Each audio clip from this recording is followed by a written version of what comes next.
जी का नाम ये राजा हुसैन है, ये मेरी माता की नाम है, ये सत्य मायना, ये मेरी सहोदर वतन की नाम है, ये सत्य निर्माण नारायण शब्दाता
विधाता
रात में कि राज गोपी चंद या राजकुमार गोपी चंद शिवप्रतो या गुरुदेव ने मेरा नाम रखा इसी संसार में शब्दरिया गोपी चरण तुलसी गोपी विराट प्रत्येक कैसा होगा पुत्र में अपनी माता के लिए इसी संसार में आओ भगवान यही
भगवान, या गुरुदेव ने कहा कि बेटे तूने इसी संसार में अपनी माता के हाथ से भिक्षा मांग करके मेरे को चोरी में दे दो बेटे।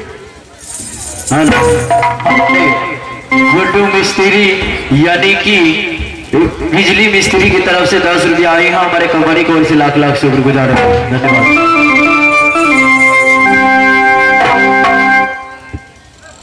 यार क्या कहूं, ये अपनी माता के हाथ में चला करके गुरु का चोली में दे दिया तो गुरुदेव ने कहा कि बेटे तुम्हें इसी संसार में जोग निश्चित पुत्र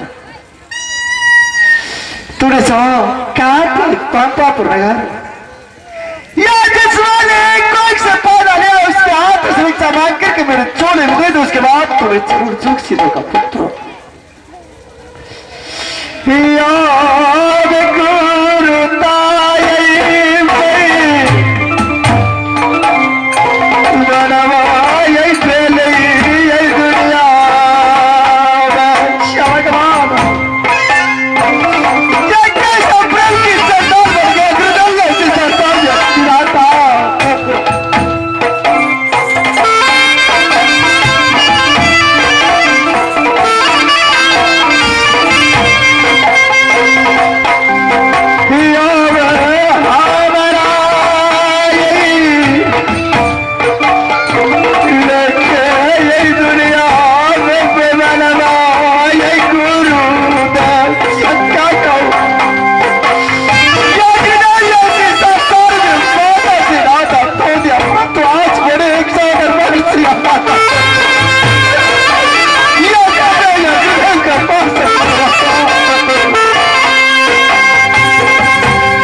सजना, मैंने बेटा गोपी चंद को भेजा हूं।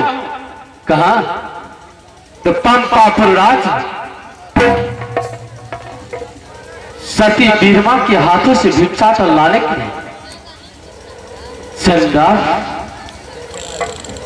अपनी माता के हाथों से भिक्षाटन लाने के लिए, लेकिन अभी तक लौट करके नहीं आया है। मैं उसकी रास्ता ढूंढ रहा हूं। यह कौन सी रास्ते में भूल गया है, या मेरा ध्यान भूल गया है, या कोई माया की जाल में फंस गया है, कोई पता नहीं लगता है। या अपने गुरु के ध्यान भूल गया है। ठीक है, मैं देखता हूं। चंडाल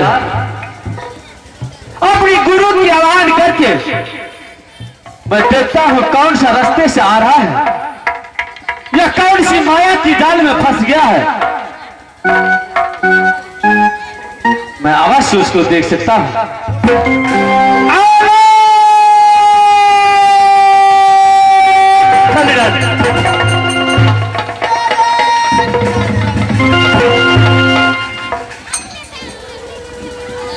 गुरुदेव, अब मुझे विश्वास हो रहा है कि अवश्य मेरे चेला अपनी भिक्षाटन लेकर के मेरा वचन की पालन करके अवश्य रास्ते में आ रहा है। अब मुझे विश्वास हो गया। ठीक है, मैं जा रहा हूं अपनी गुरुदेव की ध्यान में लीन रहूंगी, और मैं उसकी रास्ता में सुरक्षा करेंगे, और देखेंगे कौन से रास्ते से मेरे बेटे भिक्षा को लेकर के मेरे पास आ रहा है। श्री राम जय हो राम, जय राम, श्री राम।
भीतर इस संसार में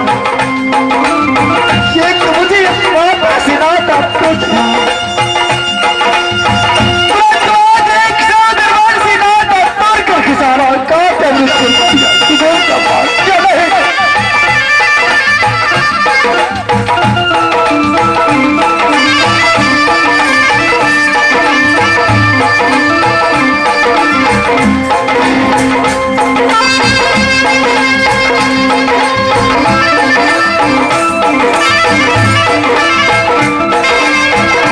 दुनिया ये शर्मसार मेरा पल में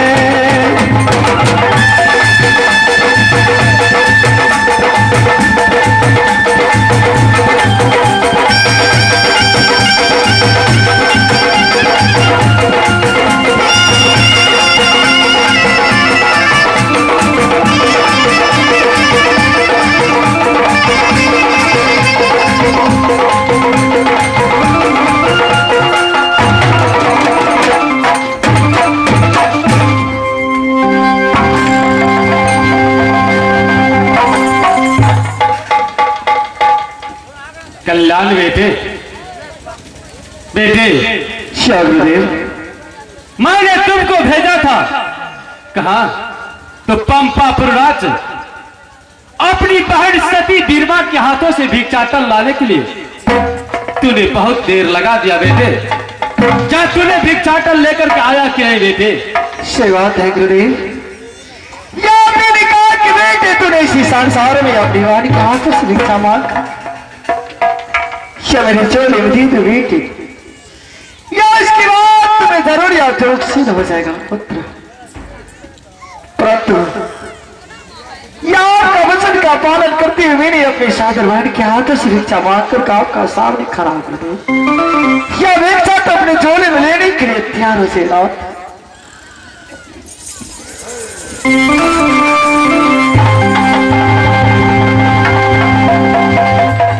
गुरुदेव ये मैं क्या देख रहा हूं गुरुदेव? इस संसार का लीला में ठीक है। ये क्या लीला देख रहा? एक बहन ने अपनी सहोदर भाई की अपने हाथों से भिक्षाटन देकर के अपने घर से भेज दिया।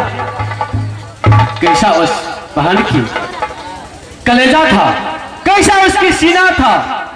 इस संसार का क्या लीला है गुरुदेव? मुझे कुछ समझ में नहीं आ रहा है बेटे। गुरुदेव तूने अपनी बहन के हाथों से भिक्षाटन ला करके तूने मुझे धन्य कर दिया बेटे।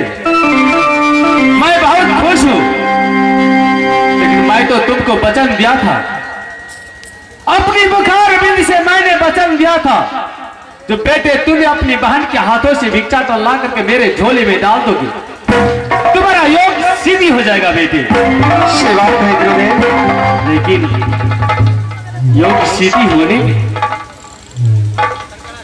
अच्छा और समय है, लेकिन फिर भी मैं अपनी वचन को कभी झूठा नहीं कर सकता हूं बेटे।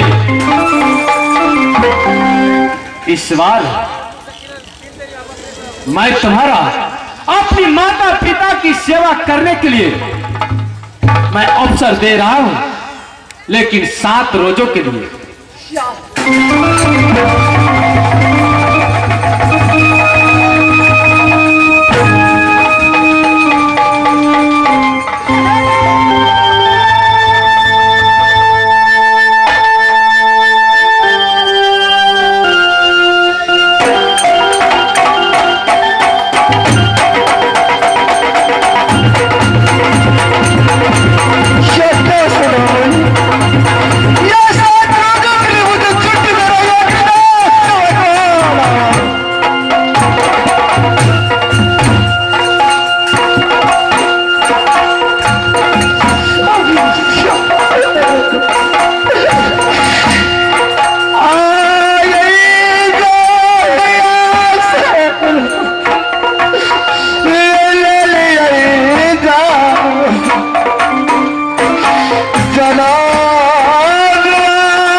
क्या गुरुदेव, प्रत्याग तो सही हो रहा है या मुझे तो चूक सी हो जाना चाहिए। प्रत्याग बता रहा है कि बेटे तुम्हें चूक सी तरह तुम्हें 7 रोजों के लिए छुट्टी दे रहे हैं गुजरात में जाने के लिए।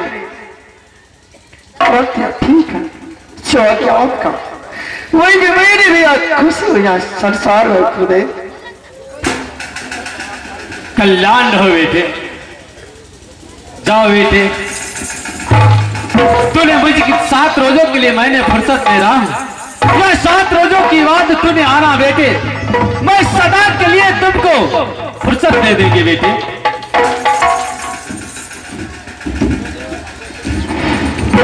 क्या यह 7 रोजों में मैंने जाकर के अपनी माता के दर्शन करना कि सारा नगर समाज के कुशल कि अपने साथी न्याय की जाकर के कुशल हो का यहाँ परमात्मा परंतु क्या गुरुदेव की आदेश यह गुरु का आदेश के अनुसार या मेरा इसी रास्ता में चलना क्या बहुत सही बात है। मेरा सता